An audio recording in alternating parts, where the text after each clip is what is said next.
Maya stood outside the toy store window long after closing time, her breath fogging the glass as she watched the train set inside. It was bright red, with a tiny station and silver tracks that curved like rivers around the display. The price tag beneath it mocked her, $89.99. She had counted her tips 3 times that day and still came up 20 short. Her son's 7th birthday was tomorrow. All he'd talked about for weeks was that train set, the one he'd seen on TV. "It's not just a toy, Mommy," he'd said, his small hands waving in excitement. "It's a train that can go anywhere." She had smiled at him then, hiding the ache behind her teeth. "Maybe next time, sweetheart." But she hated those words. They had become her anthem since her husband left, since bills piled higher than dreams. Every "maybe next time" had built walls around her until even hope started sounding like a lie. That night, she tucked Ethan into bed, his hair still smelling like shampoo and sleep. "Do you think Daddy will call tomorrow?" he asked softly. Her stomach tightened. "I'm not sure, baby, but I'll be right here, okay?" He nodded, turning toward the wall. "I just want a train, so we can go visit him."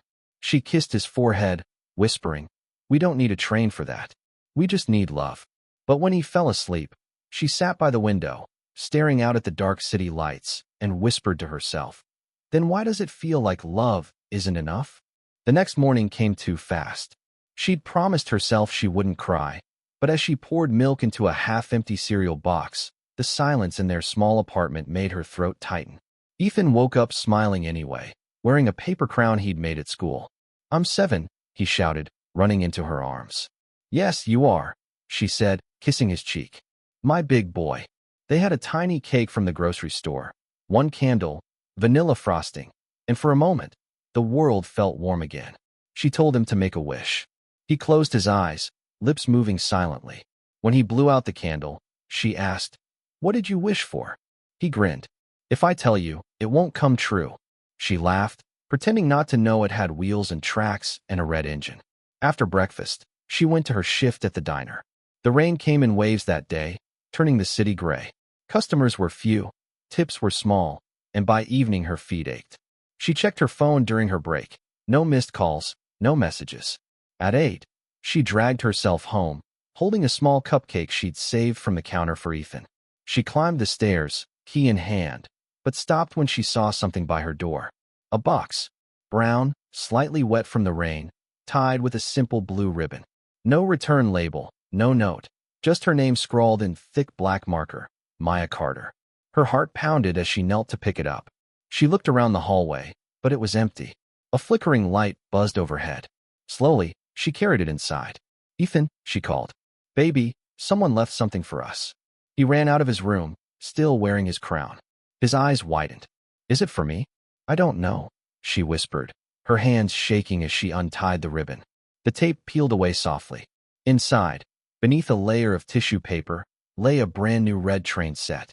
Ethan gasped so loudly she thought the sound might wake the neighbors. "Mommy, it's the same one. The same one from the store." She blinked, unable to move, her throat too tight to speak. Every piece was there. The tracks, the station, the tiny people, even the silver whistle. Her eyes filled with tears as she ran her fingers across the smooth plastic. "I don't understand." Ethan was already on the floor, setting up the tracks, his laughter filling the apartment like sunlight breaking through clouds. "Can we play now? Please." She nodded weakly, sitting beside him. The train clicked along the circle of tracks, its tiny light glowing in the dim room. She watched it go around and around, her heart swelling with confusion, relief, and something deeper, grace. When Ethan finally fell asleep, she went back to the box, searching for a note. Underneath the paper, she found a small folded card. Her hands trembled as she opened it. "You don't know me, but I see how hard you try. Every morning, every night. You remind me of someone I once loved, a woman who never gave up, even when the world turned its back. Happy birthday to your little boy. Keep believing." There was no name, only a small drawing in the corner of a single red train. Maya pressed the note to her chest. Whoever that stranger was, they had given her more than a gift. They had given her proof that kindness still existed in a world that often forgot. The next morning, she took Ethan to the park, the box tucked under her arm, so he could show his friends. As he ran ahead, laughing, She looked up at the skyline where the sun had just begun to rise. Somewhere, someone had seen her when she thought she was invisible. And in that moment, she whispered to herself, maybe love really is enough. If this story made you smile, share it with someone who needs a reminder that accidents can turn into beautiful beginnings. The next morning, sunlight poured through the window like a quiet promise, and for the first time in months, Maya woke up smiling. The red train tracks still circled the coffee table, a small plastic world humming softly as Ethan made engine noises and pushed the cars with sleepy excitement. He didn't even wait for breakfast, she murmured, laughing as he zoomed the train through a tunnel of cereal boxes. Her mother's voice called from the hallway. Who sent it? Maya looked down at the note again, the one signed only with the drawing of a tiny red train. No idea, she said. It just showed up.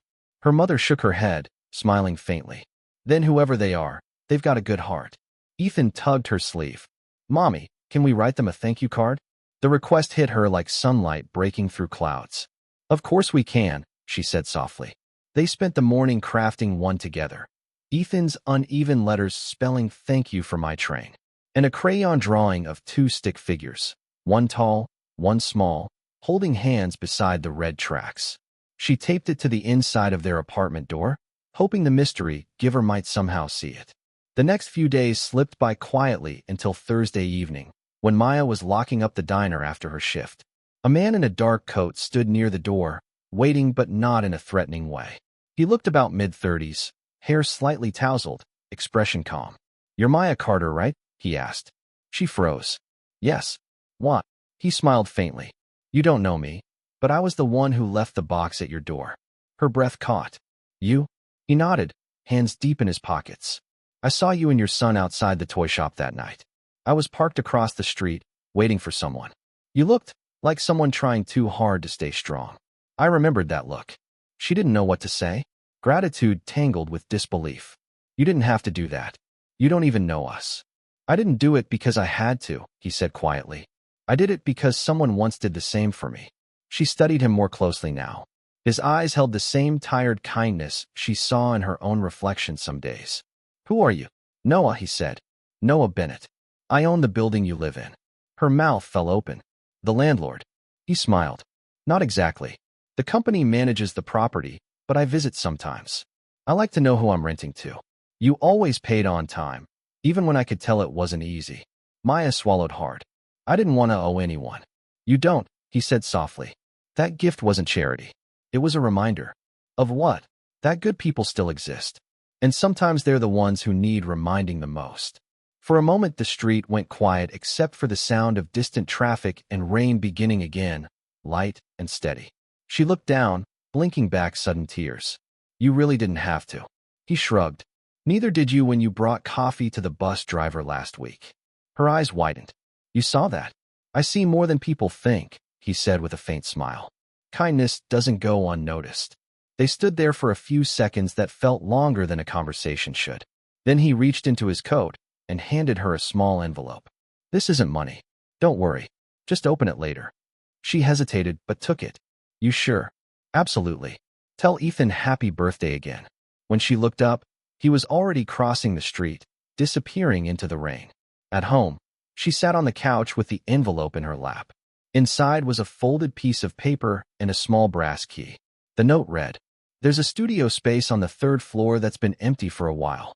I heard you tell your co-worker you used to paint. Consider it yours for as long as you need.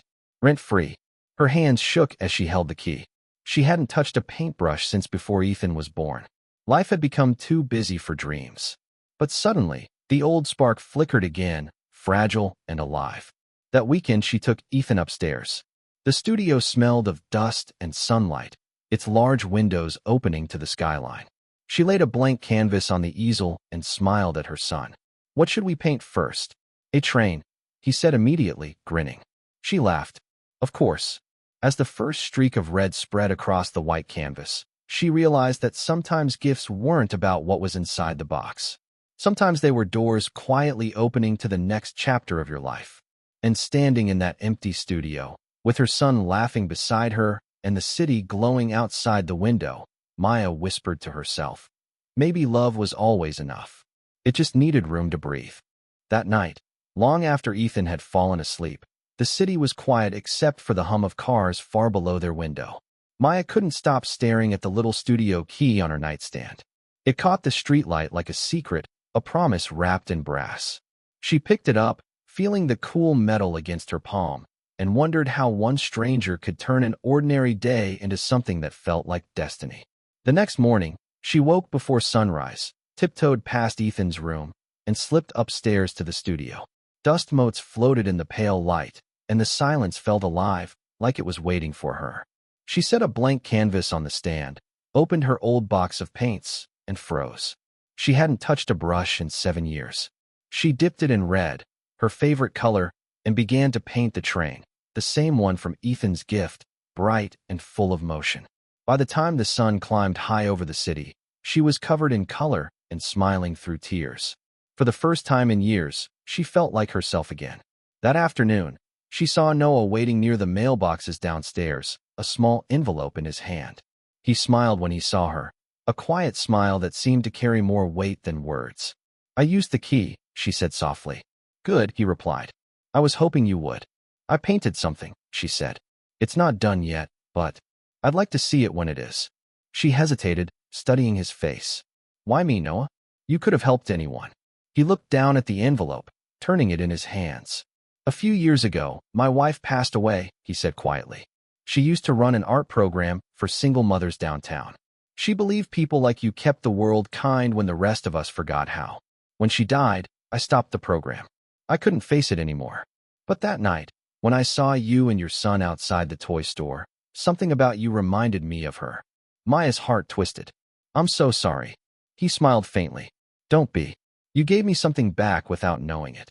"What's in the envelope?" she asked gently. He handed it to her. Inside was a flyer. Community Art Fair, sponsored by the Bennett Foundation. At the bottom, in neat handwriting, was a note. "Your studio rent covers your first exhibition." Her breath caught. "You want me to show my work?" "I want you to believe in it," he said simply. The next few weeks passed like a dream. Between diner shifts and bedtime stories, Maya painted every night. Ethan would sit on the floor beside her, drawing trains and rockets while she filled canvas after canvas with color. Hope, love, resilience. They spilled from her hands like she'd been saving them all these years. When the day of the exhibition arrived, the studio was transformed into a gallery of light.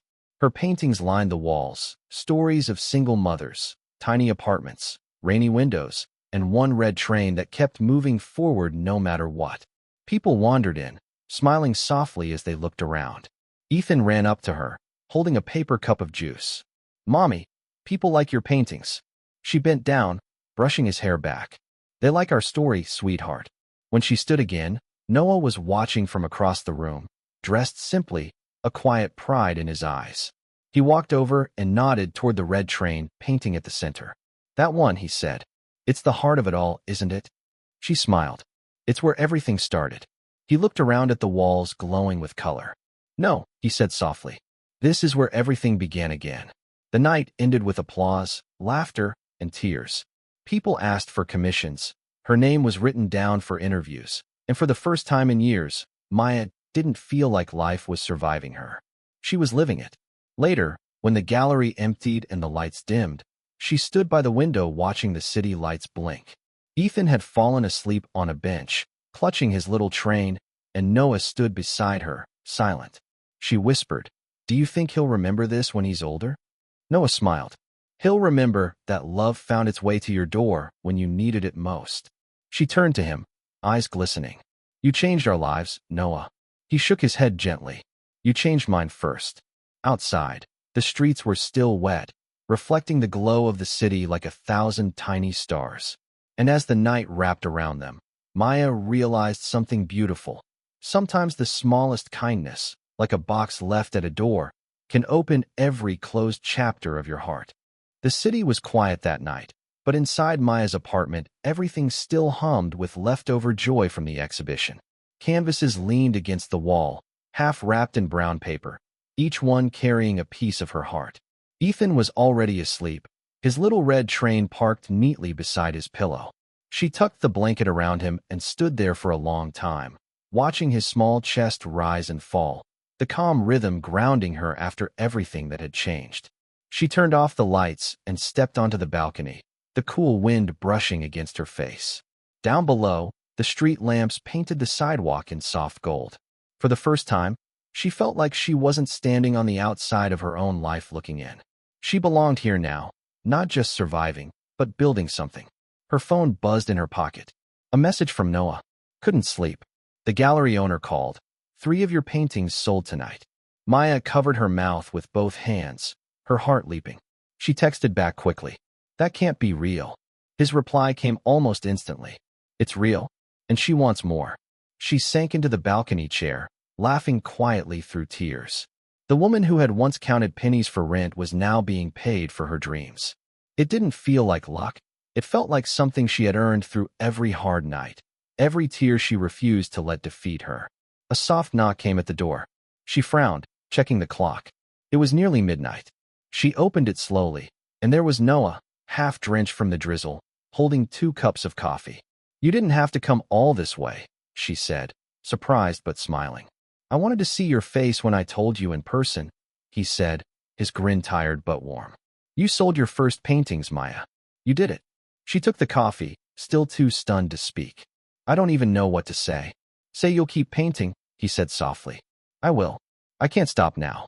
They sat on the couch, the city lights reflecting in the window.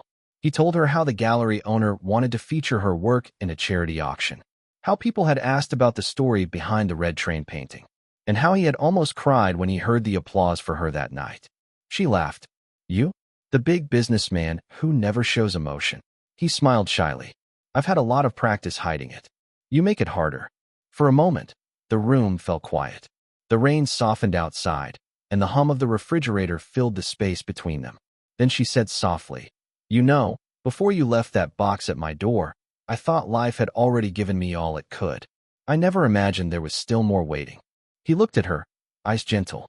Life didn't give you this, Maya. You did. I just reminded you it was still yours. Something in her chest tightened, something deep, quiet, and new. He stood, finishing his coffee. I should go? It's late. She walked him to the door, hesitating before she opened it. Thank you. For everything. He nodded, slipping his hands into his coat pockets. Thank you for opening the door that night. When the door closed behind him, she stood there in the silence, her heart still racing. She wasn't sure what this new feeling was, but she knew it wasn't temporary. The next morning, she took Ethan to school. As they walked hand in hand, he suddenly said, Mommy, I had a dream. We were on a big train. You were painting, and Mr. Noah was driving it. She smiled. Where were we going? Somewhere happy, he said simply. She kissed the top of his head. That sounds perfect. Later that day, she went to the studio again. The air still smelled faintly of paint and sunlight. She placed a fresh canvas on the easel and stared at it for a long moment. Then she dipped her brush in gold this time. Not red, not blue, but gold, and began to paint 3 figures standing beside a small train, facing a sunrise. By evening, Noah arrived at the door with dinner and that same calm smile. I brought food, he said. You probably forgot to eat again. She laughed, shaking her head. How did you know? I'm starting to learn how artists work, he teased. They ate on the floor, laughing about Ethan's dream, about the customers who kept calling her Miss Famous, about how strange it felt to finally breathe without worrying. When the laughter faded, Noah leaned back against the wall and said quietly, You know, I used to think love had to be dramatic, loud, consuming, impossible to hold. But now I think maybe it looks like this. She tilted her head. Like what? Like peace, he said. She didn't answer, just looked at him for a long moment, then smiled softly. Maybe you're right. Weeks turned into months. The studio became her second home. Ethan's laughter filled the hallways, and the red train painting that started it all hung proudly in the gallery window downtown. People stopped to admire it every day, never knowing that behind its color and motion was a story of rain, courage, and one stranger's quiet kindness. And on a spring morning, when the city was still waking, Maya opened her door to find another box on her doorstep. No note this time, just a tiny red ribbon and, inside, a model of a golden train. She laughed through her tears as Ethan ran up behind her. Is it from Mr. Noah again? She nodded, smiling. I think it's from love.